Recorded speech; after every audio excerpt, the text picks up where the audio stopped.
이슈 토크입니다. 부산시가 정부의 경기 활성화 정책에 발맞춰 올해보다 7.9% 증가한 내년도 예산안을 편성해 시의회에 제출했습니다.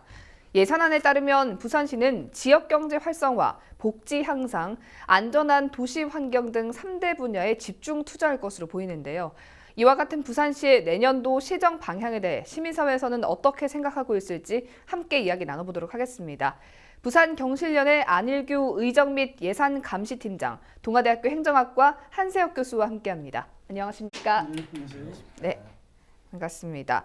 2020년 부산시정의 방향을 살펴볼 수 있는 내년도 예산안이 편성이 됐습니다. 이제 부산시의회 의결을 앞두고 있는 그런 상황인데요.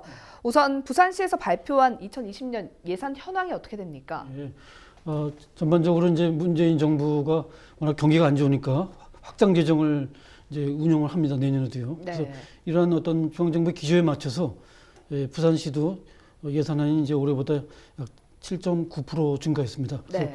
올해 같은 경우에 11조 6천억이었었는데 이제 12조 5,910억 원으로 이제 늘어납니다. 그래서 이제 시의회 이제 심의를 이제 앞두고 있는데요. 이제 세입 여건 측면에서 보면은 뭐 지방세가 작년보다 좀 올해보다 네. 약 3,600억 정도 이제 증가되고요. 그 국가 보조금도 이제 확장 재정의 기조에 의해서 이제 9.3% 정도 이제 늘어난 그런 증가를 보여줍니다. 그래서 이러한 어떤 확장 재정 수요를 고려해 보더라도 근데 부산시가 이제 채무 비율이 이제 20.8%가 됩니다. 그래서 네. 이게 점점점 이제 3등에는 계속 증가 추세에 있거든요. 그래서 어떻게 보면은 뭐 경기가 어려워서 이제 빚내서라도 이제 재정을 통해서 경기를 살리겠다는 이제 시의 의지가 이제 나타나긴 하는데 네. 뭐 이런 부분도 뭐 시에서는 뭐 건전성 측면에 있어서는 문제가 없다고 얘기를 합니다만 그래서 뭐 앞으로가 이제 중요한 것 같아요. 그래서 이번 예산이 작년보다 한 7.9% 증가했고 예산의 어떤 그 품목별로 네. 이렇게 좀 구조를 보면은 사회복지가 거의 41%를 차지합니다. 예전에도 마찬가지로 이제 큰 비중을 차지했거든요. 네. 그래서 올해도 역시 마찬가지로 전체 예산에 거의 뭐 이제 뭐 반 조금 안 되는 부분이니까 네. 40%니까 엄청난 규모입니다. 그리고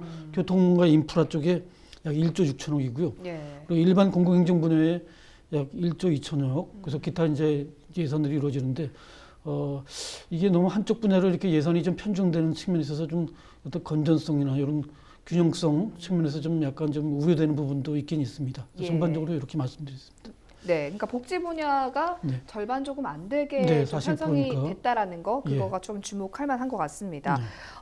내년도 예산안에 따라서 지역 경제 활성화와 복지 문화, 도시 환경 등 3대 분야에 13개 중점 투자가 이뤄질 텐데요.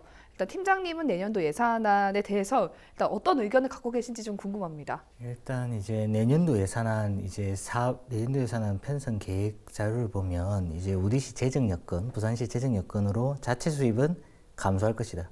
이제 글로벌 경기 둔화 기조, 부동산 거래 감소 등에 따라서 지방세 증가율 폭이 감소할 거기 때문에 자체 수입은 줄어들 것이고 네. 이전 재원 같은 경우는 이제 앞에서 교수님께서 말씀하셨듯이 이제 국세, 증가세가 둔화되긴 하지만 일자리 창출, 저출산 고령화, 복지 지출 이런 것들이 늘어나기 때문에 이전 재원은 다소 수입 증가할 것이라고 예상을 하고 있습니다. 네. 그래서 전반적으로 봤을 때는 이제 세입이 그렇게 많이 들어올 상황이 아니기 때문에 세출을 그렇게 늘리는 건 사실 힘듭니다. 네. 근데 사실은 최근 한 3에서 5년간 이런 예산안 개요라든가 이제 예산안 편성 계획 자료들을 보시면 네. 똑같은 논조입니다.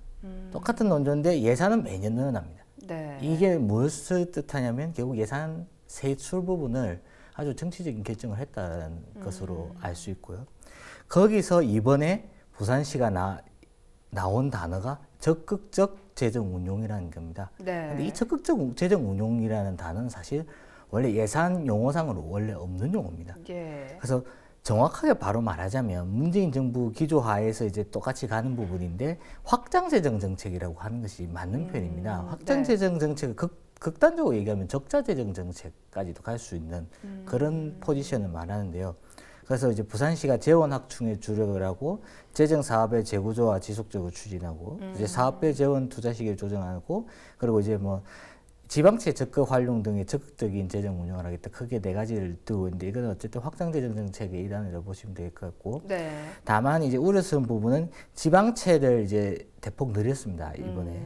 근데 이 지방채를 대폭 늘려가지고 채무 비율이 20.8%까지 올라갑니다. 예. 근데 20.8%까지 올라가는데 25%를 초과했을 때는 사실은 이 중앙정부의 제재, 직접적인 제재를 받게 돼 있습니다. 그래서 이 부분을 피하기 위한 선에서 지방채를 계속 적극적으로 발행을 할 것으로 보이는데 네. 이제 지방채 발행이 과연 정말 적절한가에 대한 고민도 부산시가 앞으로 좀 해야 될 거라고 봅니다.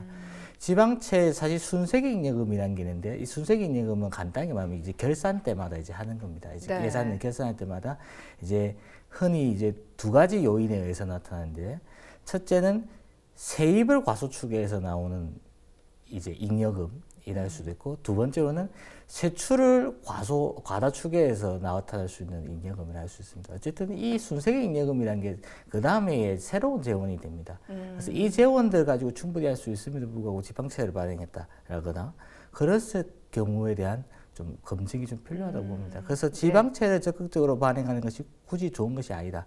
근데 부산시가 지방채를 어떤 데다가 발행했는지 좀 세부적으로 확인해 봐야겠지만 좀 우려되는 부분은 공원일몰제라든가 이제 네. 도로일몰제 등에 대비해서 좀 적극적으로 지방채를 발행을 해야 되는데 이쪽 예산은 오히려 줄었단 말입니다. 그래서 네. 지방채를 과연 적절하게 편성했는가 근본적으로 좀 고민해봐야 될 부분도 있고 이제 그 외 부분들도 여러 있는데 일단은 뭐 그렇습니다. 예, 잘 알겠습니다.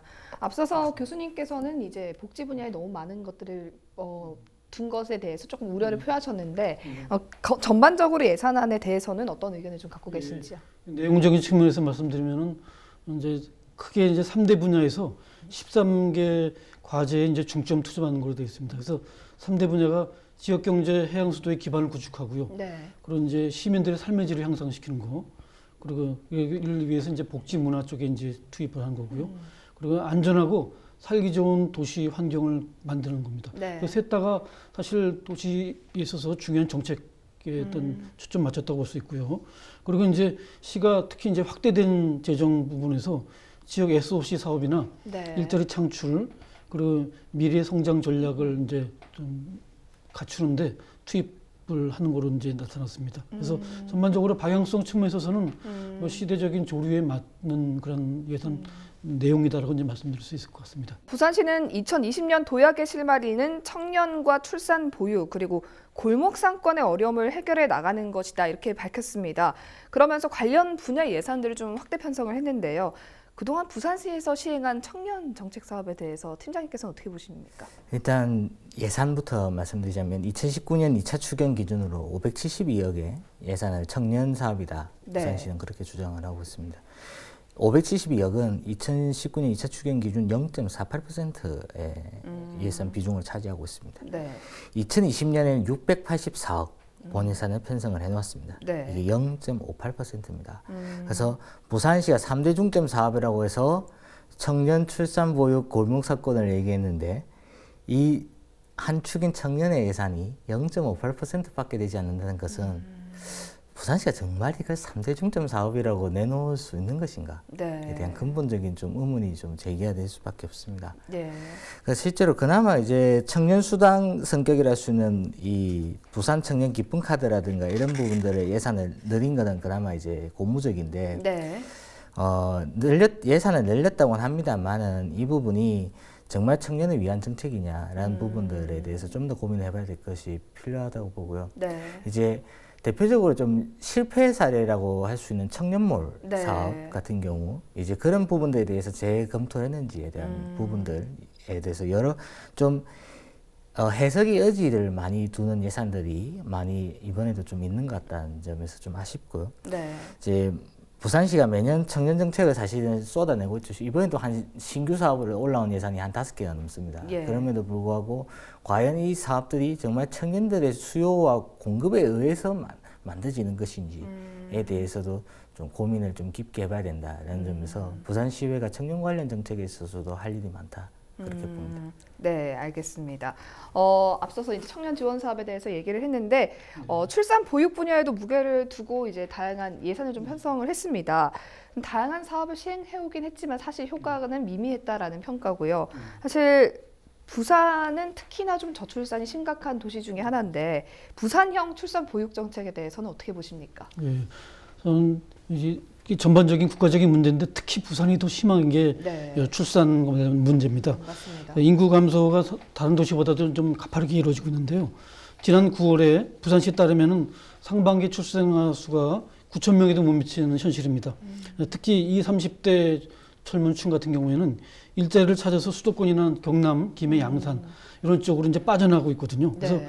해마다 인구가 2만 명씩 줄어드는 게 부산의 현실이에요. 네. 그래서 좀 우스갯소리로 좀 약간 뭐 부산은 노인과 바다의 도시다라고 얘기할 정도로 네. 이렇게 좀 아주 고령화되고 있고 저출산도 심각합니다. 특히 6월 달에 그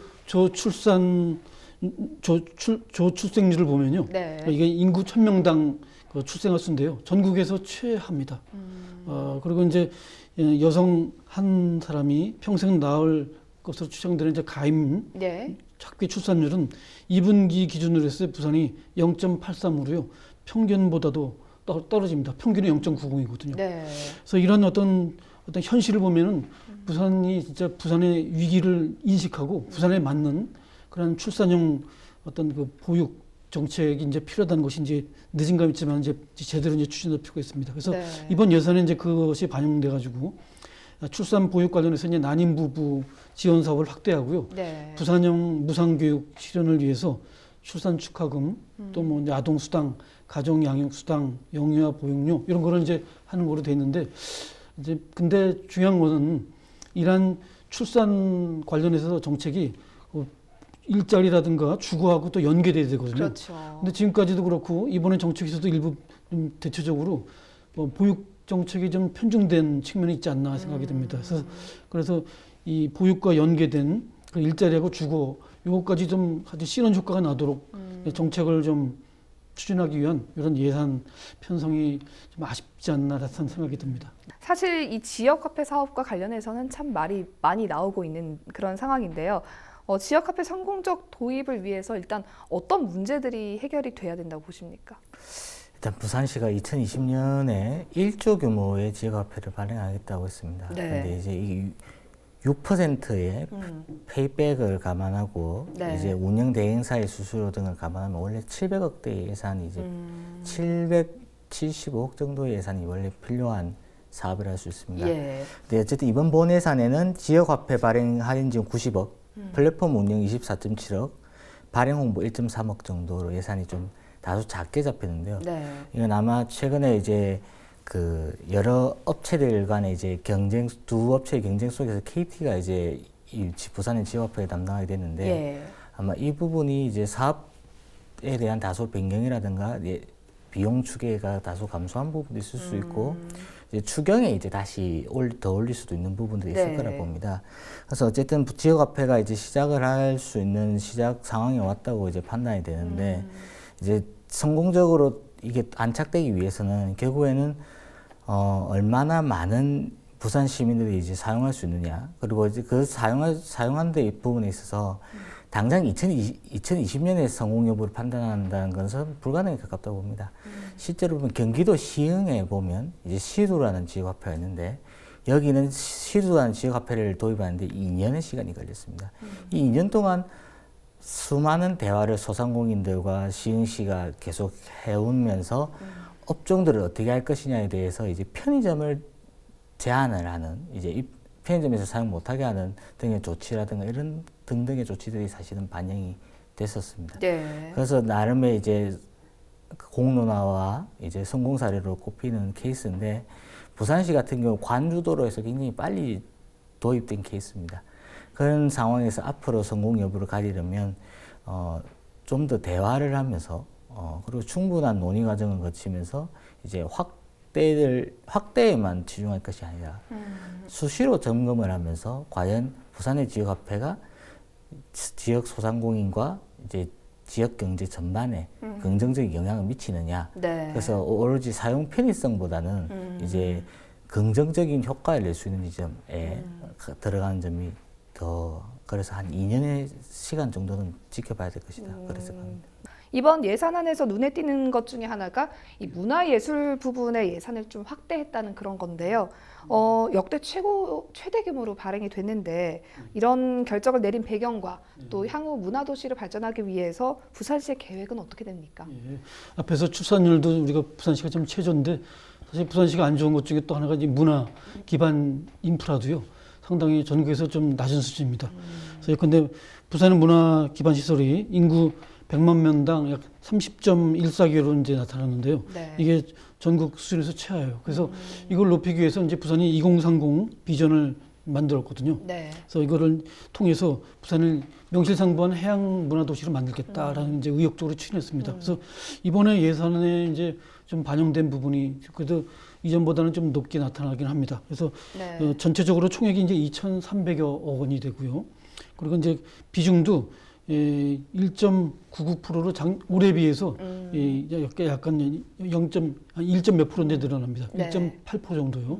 그래서 이런 거는 고무적이긴 한데 근데 여전히 문화관광 예산이 전체 예산에서 차지하는 비율은 좀 그래도 3.2% 수준이라고 볼 수 있습니다. 그래서 네. 그나마 작년보다는 그 올해보다는 또 이렇게 높게 나타난 점에서 그 문화에 대한 어떤 문화 인프라 기반 조성을 위한 의지를 이제 보여주긴 하는데 네. 대표적으로 이제 뭐 문화도시 지정을 위해서 이제 신규 사업들이 이제 펼쳐질 예상이고요. 네. 순수예산 분야라든가 문화예산 이제 출연 기관들에 대해서 이제 예산 지원 그리고 문화도시 기반 강화를 위해서 인프라 뭐 도서관이나 여러 가지 이제 뭐 문화예술 시설들을 네. 좀 확충하는 사업 그리고 이제 아시아 영상 콘텐츠 중심 도시로서 지금까지 해오던 이제 부산 영화제 이런 것을 좀 예. 내실이기 위해서 지원하는 사업 이런 어떤 5가지 어떤 문화예술 관련된 어떤 예산으로요 적절하게 쓰여지지 않을까 생각이 듭니다. 사실 예산과 관련돼서는 정말 깊이 있게 들어가면 할 말이 많습니다만 저희가 이제 시간 관계상 마지막 질문을 드리게 됐습니다. 아무래도 예산안 편성은 2020년 어떤 시정 방향을 결정하는 첫 단추가 될 수밖에 없는데요. 향후 부산시의 정책 방향에 대해서 좀 제언을 하신다면 어떤 말씀을 좀 하시고 싶으세요? 예, 일단 이번에 예산안을 이제 보면서 20% 이상 예산이 증가하는 부서가 40개 부서입니다. 네. 그리고 20% 이상 감소하는 부서가 13개 부서입니다. 사실 이 40개와 13개 부서를 보면 이제 부산시의 이제 시정 방향이 2020년에는 어느 쪽에 방점이 찍혀 있는지 사실 볼 수 있습니다. 근데 여러 그 포인트들이 있는데 네. 좀 아쉬운 부분이 이제 여러 가지 있습니다만 그 중에 한 가지만 이제 말씀을 드리겠습니다. 네. 공원 운영과가 20% 이상 감소랍니다, 예산이. 근데 이 공원 운영과는 2020년 7월 1일에 이제 시행되는 도시공원 일몰제를 직접적으로 담당하는 부서입니다. 네. 이 부서의 예산이 줄었다는 부분에서 실제로 안타까운 부분인데 실제로 그래서 그 공원 일몰제 관련 예산 쪽으로 보니까 실제 부서 예산이 좀 다소 이제 이런 쪽에 예산이 줄어드는 경향을 보입니다. 그러면서 이제 지방채는 사실 늘어나는 부분에 있어서 네. 좀 이게 지방채 우선순위에 대한 부분이 다시 한번 또 고민이 되는 지점이고요. 그리고 하나 더 얘기를 드리냐면 뉴미디어 담당관이라는 데가 있습니다. 예. 이 각종 이제 홍보 쪽을 담당하는 부서인데 이 부서가 원래 22억 예산이었습니다. 네. 이번에 33억으로 50% 늘었습니다. 아마 부산시가 홍보를 위주로 적극적으로 하겠구나라는 생각이 드는데 이 네. 홍보가 과연 어떤 방향으로 할까? 물론 부산시 전체 예산에서는 가장 작은 부분을 차지하지만 그래도 이 부분이 나름의 부산시의 방향이 이제 시정의 방향을 이제 홍보 쪽에 이 설득과 공론화보다는 홍보 쪽으로 잡는 게 아닌가 그런 조금 우려도 좀 됩니다. 네, 잘 알겠습니다. 팀장님께서 한 두어 가지 말씀을 해주셨는데 교수님께서는 어떻게? 네. 시민들은 한 푼 쓰기 위해서 얼마나 고민을 하고 되게 이제 어떤 망설이기도 하는데 그렇죠. 너무 시에서는 예산을 우리가 보통 공공 예산이 너무 쉽게 쓰여지는 것 같은 인식이 들거든요. 그래서 지금 문재인 정부 들어서 그렇고 우리 지방 때도 그렇고 세입이 예산이 는다는 거는 결국 시민의 예산이 이제 호주머니에서 많이 좀 나간다는 의미입니다. 그래서 시민의 호주머니 생각해서 좀 아주 효율적으로 좀 집행하고 그리고 감사도 좀 엄격하게 해서 네. 만약에 눈먼 돈이라는 그런 인식이 나와서 막 이렇게 부적절하게 집행된 거는 책임을 좀 묻는 것도 필요합니다. 그래서 우리 안 팀장도 그렇고 시민단체에서 좀 더 눈을 부릅뜨고 감시를 좀 더 확실해서 예산을 진짜 효율적으로 아주 생산적으로 쓸 수 있도록 집행할 수 있도록 하고 하여튼 심의를 의회에서 좀 제대로 해줬으면 바라는 마음입니다. 예. 2020년도 예산안은 부산시의회 정례회에서 최종 의결될 예정인데요. 앞으로 어떻게 진행될지 앞으로 또 지켜보도록 하겠습니다. 두 분 함께해 주셔서 고맙습니다. 고맙습니다.